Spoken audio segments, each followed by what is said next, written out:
La structure que le Maroc a.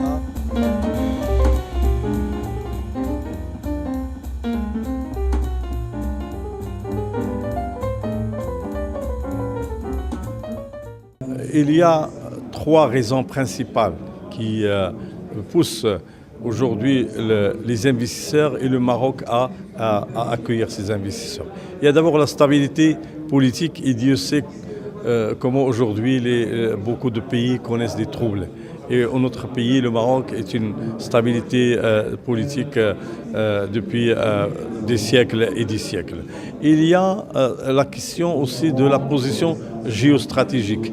Si vous prenez la carte du Maroc, vous avez à droite le Moyen-Orient et le Moyen-Orient et l'Asie, notamment les puissances mondiales comme la Chine, l'Inde et le Japon.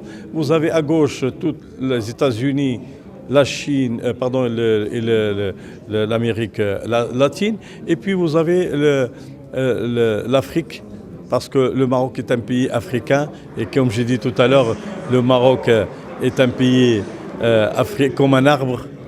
Il a ses racines dans l'Afrique et il a des branches en Europe. Donc il y a ces raisons qui poussent le Maroc à accueillir ces investisseurs. Mais également, il y a une potentialité dans tout cela.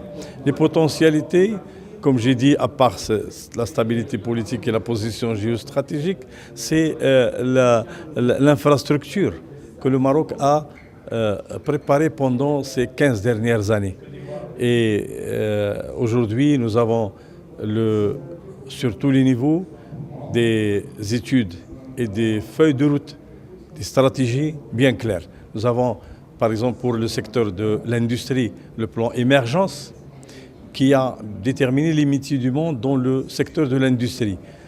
On s'est dit, le Maroc aujourd'hui, il est capable de pouvoir attirer les industries d'automobile. Et aujourd'hui, il y a beaucoup d'industries d'automobile qui s'installent aussi bien à Tanger qu'ailleurs, comme Kenitra, Casablanca et autres.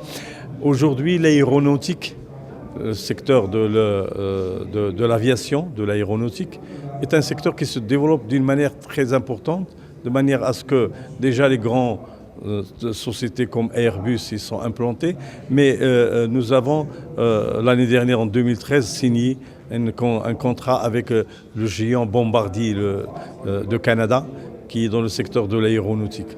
Nous avons dans le secteur de l'agro-industrie une vision très claire parce qu'il y a un plan qui est appelé le plan vert et qui accompagne toutes les entreprises capables de pouvoir s'implanter et investir dans l'agroalimentaire, que ce soit pour le marché marocain ou pour le marché africain ou le marché mondial.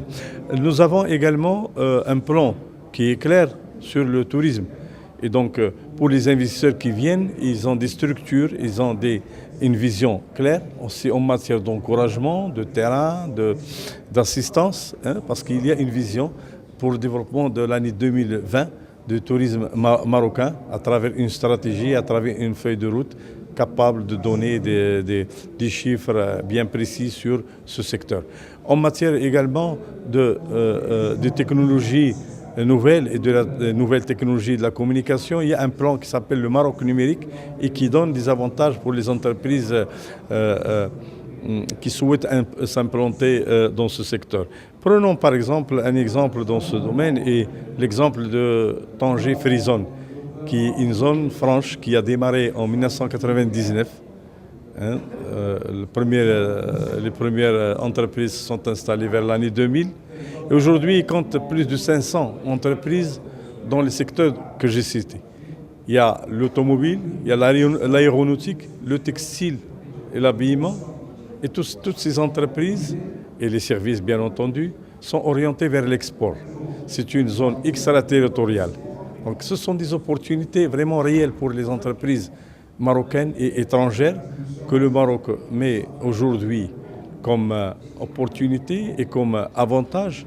Je ne pourrais passer sans citer également un secteur très important qui est celui de l'artisanat et qui aujourd'hui le Maroc est un pays très ancestral en matière d'artisanat et il y a une vision très claire qui permet d'échanger, d'exporter beaucoup de produits d'artisanat.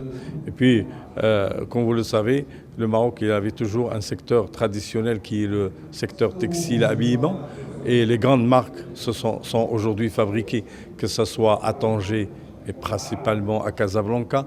Il y a beaucoup de sous-traitance à Tanger dans les marques mondiales et notamment au niveau de la sous-traitance et de la co-traitance aussi.